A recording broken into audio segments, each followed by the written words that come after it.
Despite the title, LEGO Jurassic World is not just a Jurassic World game, thank God, and instead is the Jurassic Park trilogy and Jurassic World. There's a LEGO game a few games from now with a very narrow title that actually is a very narrowly focused game, so I'm just throwing that out there. Jurassic Park redefined filmmaking. It was the first big, bombastic CGI blockbuster, and it's also not quite what we would think of as one today. Contemplative, slow, in the weeds with the technicalities of the processes, and without a whole ton of action if you really boil it down. And its success would ensure that we got a slow and steady stream of awful sequels over the years, including one coming out very, very soon at the time of this recording. I actually think that LEGO Jurassic Park is kind of an awful idea. The only good movie in the series is a dorky, sci-fi heavy Michael Chricton adaptation largely consisting of scientists standing in labs, with 2 incredible action scenes that do not translate to gameplay well, and the dumb action movies that followed are not good and still don't have action that translates very well. LEGO Jurassic World was developed by TT Fusion, the B team behind the LEGO movie, and is a LEGO game. It was on everything. Releasing the same day as Jurassic World, the movie, in June 2015 for the PS3, PS4, Vita, Xbox 360, Xbox One, Wii U, PC, with a slightly smaller version on the 3DS that doesn't have the hub world but does translate all the levels, which is pretty cool, and ports for phones the next year. Then in 2019 also dropped on the Switch because, honestly, why not? On the LEGO game spectrum, Jurassic World falls squarely on the side of exploration and puzzles. The action is minimal, and most of the action is dinosaur-focused, which usually means quick-time events or a chase scene. I think part of my problem is LEGO face blindness and not being massively familiar with any of the movies after the first. I recognize Alan Newman from Seinfeld, Samuel Jackson, the old guy, and Laura Dern, plus Super Mario and Ron Howard's daughter from Jurassic World, and if those several recognizable characters don't have one of the powers I need, I'm reading pretty much every character to find one who does. The entire roster is comprised of fairly indistinct characters that all have a number of arbitrary abilities on them. Alan is an archaeologist but can't track objects or use smart guy panels. He can just build bones and use a knife, but that kid from Jurassic World can also build bones. Chris Pratt, on the other hand, can't build bones or track, but has a knife, and can action man up certain walls. All women high jump, but only about half of them scream, and a further half of them can water plants, for some reason. Never mind who can or can't dig through the poopy for items.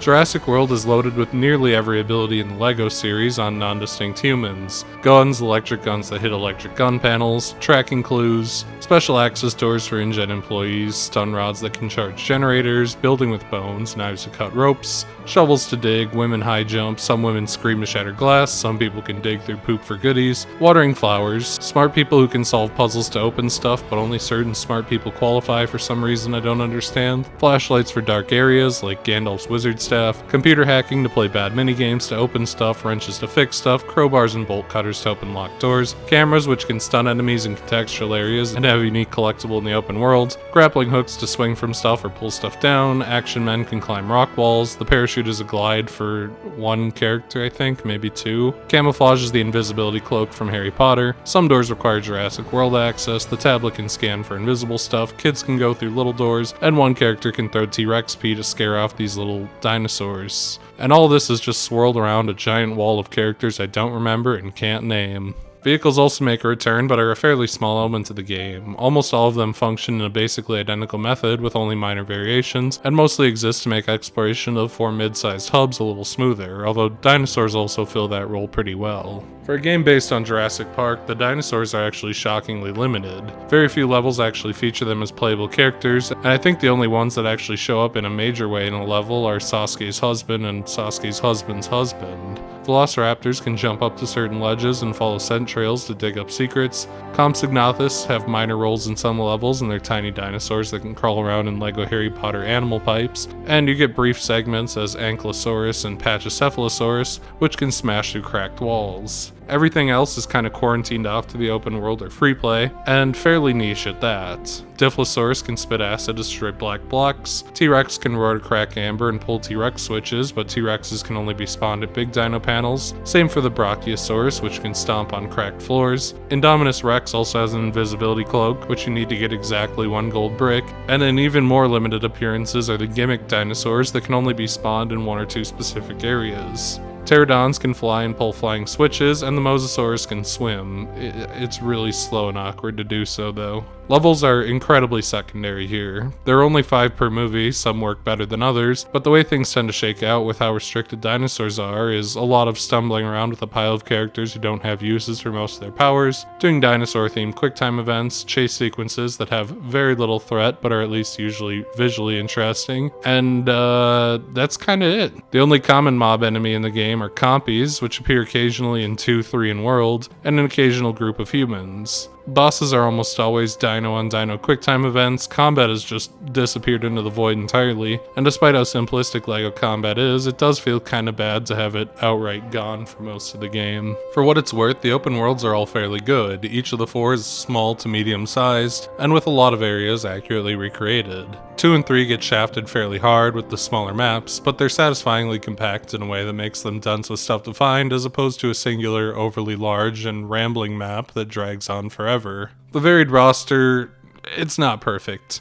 I always struggled when I needed to find a crowbar, but most characters do enough that you feel good about any choice as your scout for collectibles, and there are some fun gimmicks when it comes to using the big dinosaurs and seeing the various Jurassic islands. In a broad sense, LEGO Jurassic World looks pretty good. I think it's at least on par with most of the other LEGO games from around this time, although it's definitely on the lower end. But there is a kinda boring issue. It's least prevalent in Jurassic Park 1, ironically, as there's actually a surprising amount of variety in the original version of Jurassic Park, from the visitor center to rainy dinosaur pens, and the open world is the largest and most densely packed with iconic locales such as the aforementioned spots, the Brachiosaur feeding area, the big gates, the world feels satisfying to explore despite the levels not tending to be that flashy or impressive except in the limited chase sequences. Jurassic World comes close. The big issue is that most of Jurassic World is centered on its boardwalk area, as World is much more theme parky by design. There's a giant mosasaur tank, shops and docks, arenas to show off some of the dinos, but a lot of the levels and the open world are repetitive streaks of jungle, an issue that's basically endless in the middle entries of the series, which take place almost entirely in kinda repetitive wildernesses, with only an occasional foray into something different like the Raptor Field in 3.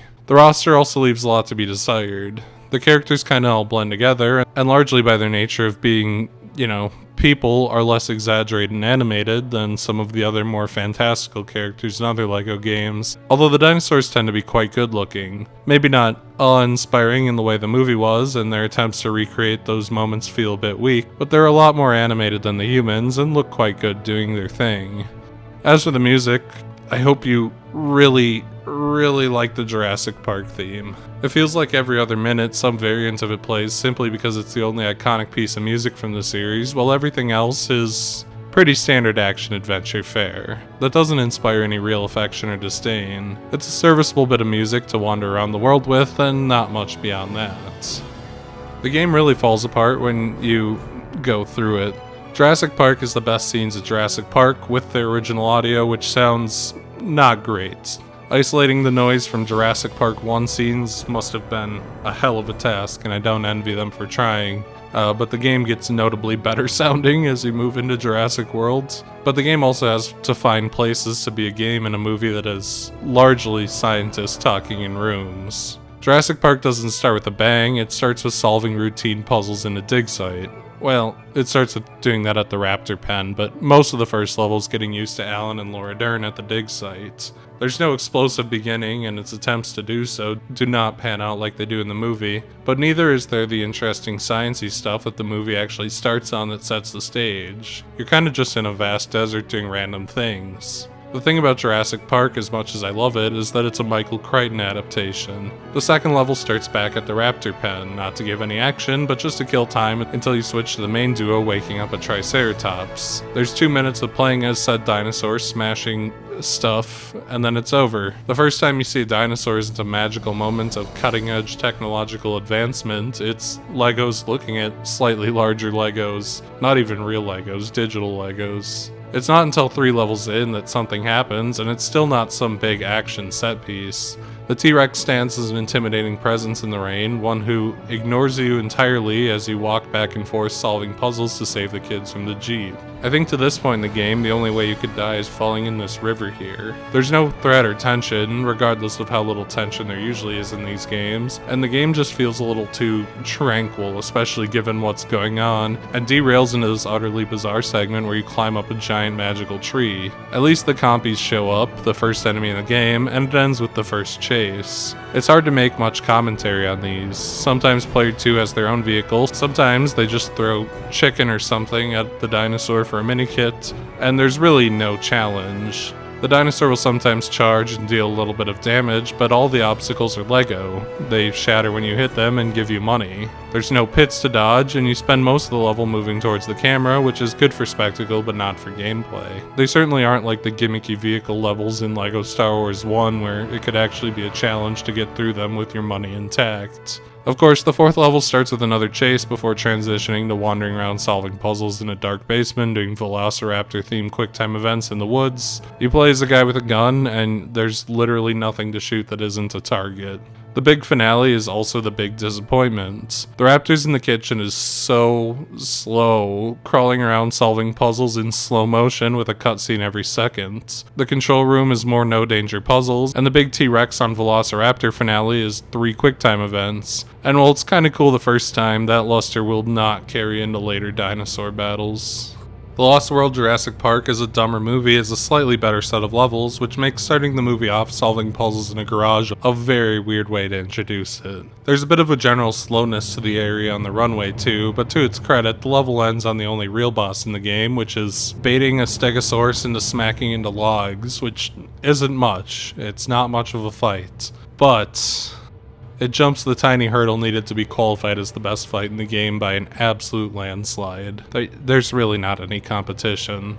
There's an extent to which the Lost World kinda keeps the energy together. The second level has human enemies in the form of dinosaur poachers, lets you use the weird head dinosaur thing to smash rocks, briefly use other dinosaurs to break more dinosaurs out, and has a visually interesting split up as Jeff Goldblum dangles from the underside of a truck sliding off a cliff, while the other player does, puzzles. This probably works better in single player where one player isn't just wiggling around waiting and dodging small obstacles, but there's a surprising amount of energy gifted to the Lost World for being a stupider Jurassic Park.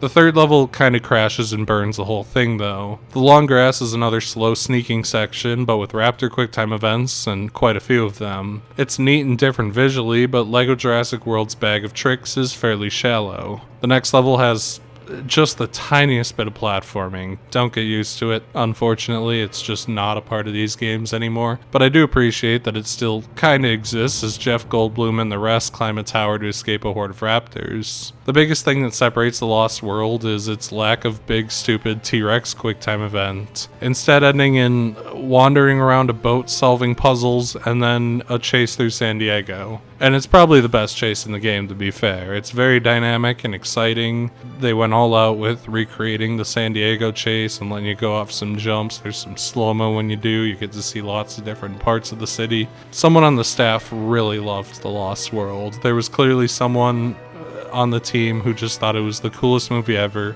because as far as this game is concerned, it's probably the strongest of the movies by a wide margin. Jurassic Park III, the one, people don't remember. Have I seen this one? Like before making this video?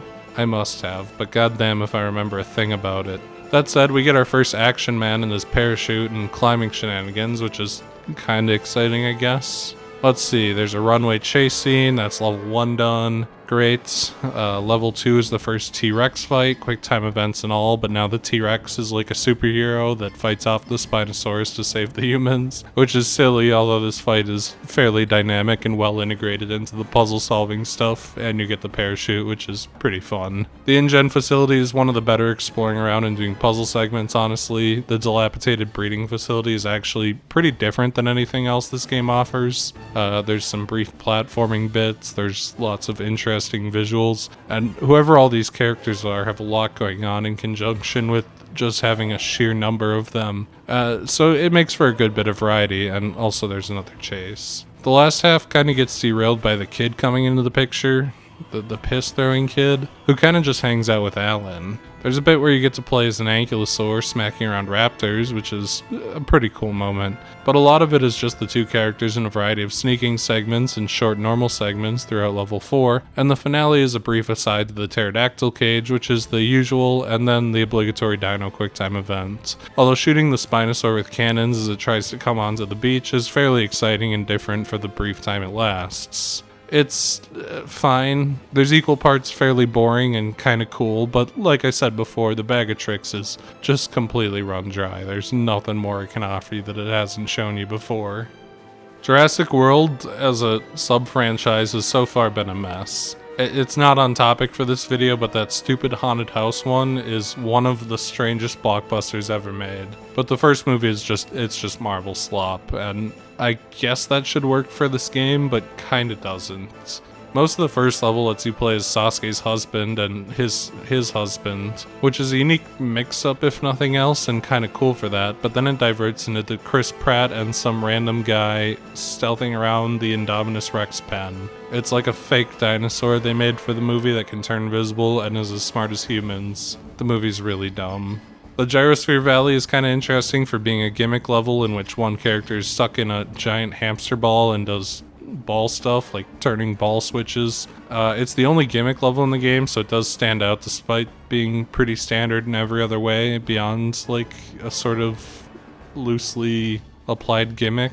Level 3 also gives you use of the little dinos, and I guess Ron Howard's daughter starts doing stuff as you do puzzles to the relaxing sounds of Indominus punching holes in the wall. I like the big boardwalk level. It's the only major asynchronous section in the entire game, with each player pushing each other forward indirectly. Neither section on its own is very thrilling or even interesting, but the framing and chaos are pretty cool, and it works as a complete package. Plus, doing this little Back to the Future reference is pretty fun. And then the big finale is Sasuke's husband and Chris Pratt doing random things until the T-Rex QuickTime events pop up. It's about what I expected, and more of the same to a kind of stunning degree. The one gimmick level does help a little bit, but Jurassic World is such a lame movie that I can't even get energized for its successes. The bonus levels sure exist. Gallimimus Escape, Tyrannosaurus Rex Pursuit, Tyrannosaurus Rex Escape, Velociraptor Escape, and Indominus Rex Escape and Indominus Rex Pursuit are all chases, at best a minute long, but generally let you play as the dinosaurs, even being redos of some of the chases from other perspectives. And also, the credits have a chase minigame to farm money to. There's really not a lot to say about these, they're so short that they feel roughly pointless. The obligatory LEGO city doesn't fare much better. LEGO Isle Nublar is a T-Rex and Indominus stomp around a perfectly flat island, mindlessly smashing everything for about 10 minutes until it ends. They sure are bonus levels. I'm not even sure why they bothered this time around. As for the movies, they're a bit of a mixed bag. Jurassic Park, the original movie, is pretty much perfect. Nobody even really debates that. It has a little bit of everything: Michael Crichton-esque edutainment, horror, action, adventure, and groundbreaking technological advancements that will definitely have aged, still look good through their use of mixed special effects work, blending CGI and animatronics and miniatures and everything else. My favorite scenes tend to be the ones about the wonder of nature. Alan crying as he sees the dinosaurs wandering the landscape in herds. There's just something really beautiful about the whole situation, especially when it comes to how the technology that made it happen is concerned. This is prime Spielberg. It's hard to find things to say that aren't nice. The core cast of Alan, Laura Dern, and Jeff Goldblum is very strong, and even the kids, though intentionally annoying at times, work well enough. There's a good amount of tense action, dinosaur and non-dinosaur related. The music is great, it's funny and charming, and yeah, it's Jurassic Park. The Lost World Jurassic Park, or Jurassic Park II The Lost World as it's sometimes called, is a fine rehash of the first. I don't think it's that bad. I think Spielberg himself thinks worse of it than I do. The only major character to return is Jeff Goldblum, which may have been a mistake, but honestly, the new cast, his daughter, his girlfriend, the bald guy with the gun, and naturalist Vince Vaughn certainly aren't bad. And I like the knockoff Picard poacher too. The Lost World is a much meaner movie, I think, introducing a military-esque group of InGen mercenaries who exist mostly to get wiped out just feels kind of excessive. But there are some good moments of conflict with our more ecologically inclined main cast, and I like the way the leader of the group shifts as he sees the devastation of his activities and leadership. The movie is more Jurassic Park, and there are worse things you could be, and the movie's marquee set piece, the mobile lab rolling off the cliff, is incredibly intense and well done, although I didn't remember that my favorite character to play as in this game, bald guy with gun, got horribly killed during it. I was thinking to myself, like, Steven Spielberg wouldn't really be this mean to people who don't deserve it. That's not usually how his movies work. Who directed this? No, it was Spielberg. He was just feeling really mean during this one for some reason. I don't know, the special effects are even better than before, the action is great, but it's kind of just a slightly dumber Jurassic Park. This time there are more T-Rexes and more raptors and more death. The hard part maybe is that the second Jurassic Park book is a boring but interesting book about mostly passive dinosaurs struggling to readapt to the world and their instincts after being created in labs. So the movie just needs to scrap everything in favor of lots and lots of dinosaurs, all while the moments of wonder and the beauty of nature are pretty minimized. There's a few moments where they try to get there, but it never really ends up landing. I don't think it's a bad movie. I actually had a lot of fun watching it, especially the bus scene, which has very few dinosaurs. But it is just more Jurassic Park in a way that's kinda unsatisfying. Speaking of more dumber Jurassic Park 3 is, well, you know. Playing LEGO Jurassic World, I couldn't remember if I'd seen this one. Once I saw William H. Macy running around, I was like, oh, yeah, no, I've seen this one. Also, Jeff Goldblum is gone and Alan is back. I assume Laura Dern had other stuff going on because she's in this movie for like 5 minutes, married and kind of just existing out of frame, doing other stuff. Jurassic Park 3 was an odd production. It never had a finalized script. Spielberg handed the movie off to Joe Johnston, who did The Rocketeer and Captain America 1. And the movie is a collection of scenes of the Spinosaurus being an even eviler, bigger, and smarter T-Rex. The T-Rex in the first movie mostly felt like an animal roaming around and eating, and in the second movie they kinda humanized them with the baby T-Rex plot, but still mostly act like wild animals. The Spinosaurus is just Jason Voorhees as a 20-foot dinosaur. It is genuinely evil and wants to murder the main cast for literally no reason, just sneaking up on them constantly to do so even though it weighs 5 tons, and beating up the heroic T-Rex. It's dumb as hell and also kind of fun. The special effects work is still fantastic, as are the action scenes, especially the final confrontation with the Spinosaurus coming ashore. The movie does get fairly derailed with the pterodon cage. It's a bit of a non sequitur that seems to exist as a CGI showcase, and gets real stupid when the action man is flying around on a parasail kicking pterodons in the face. No, it's a really dumb movie very often. I didn't hate it. I don't love it. I think it was a fine enough watch. The action was strong. It looked good. I got to see William H. Macy. It's not great. It's a perfectly fine movie. On the other hand, Jurassic World gave me brain damage. Chris Pratt really do be action man, and Ron Howard's daughter really do be smart woman who is too serious about having a job and does not have enough fun and doesn't really like kids. And the kids, they're not great. They're intentionally annoying at times, but I think they're also just significantly worse than the ones in the first movie. At this point, everything is CGI. The park is CGI, the dinosaurs are CGI, all of the dinosaurs, there's a CGI bird for some reason, and the decade hasn't been extremely kind to this movie. It already looks more dated and cartoony than a lot of the prior 3, in part because Sasuke's husband and the OC Donut Steel White Dinosaur are kinda just awful ideas. The raptors are too merchandisable to be vicious predators, so they're friends with Chris Pratt and fight T-Rex Thanos with the T-Rex. You know, you love the T-Rex, it's from Jurassic Park. You know, you gotta have they team up and do the Avengers thing. The movie is just kind of a drag. There's so much odd mixed messaging here. The corporatization of Jurassic Park and nature in general is evil, but our first time hearing the iconic theme isn't to shots of the dinosaur, but to a functioning theme park.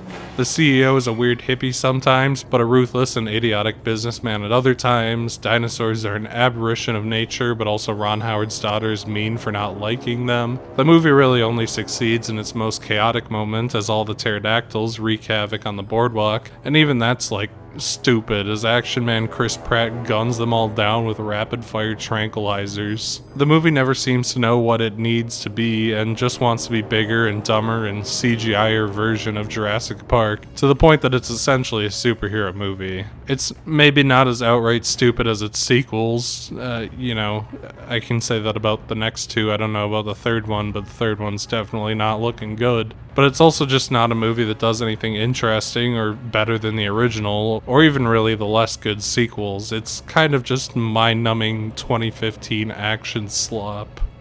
LEGO Jurassic World is definitely on the low end of these games for me. I think the medium-sized open worlds are much better than an endlessly large one, and the worlds are decently fun to explore, if a bit uneven. The game is mostly just a bit dull. The characters are just a scattered pile of unmemorable and unexciting humans. Dinosaurs are shunted off for gimmicky level sections and getting around the open world faster, and the levels themselves tend to be some of the most aimless the series has ever had, focusing almost all of their energy into quick-time events and tensionless chase scenes.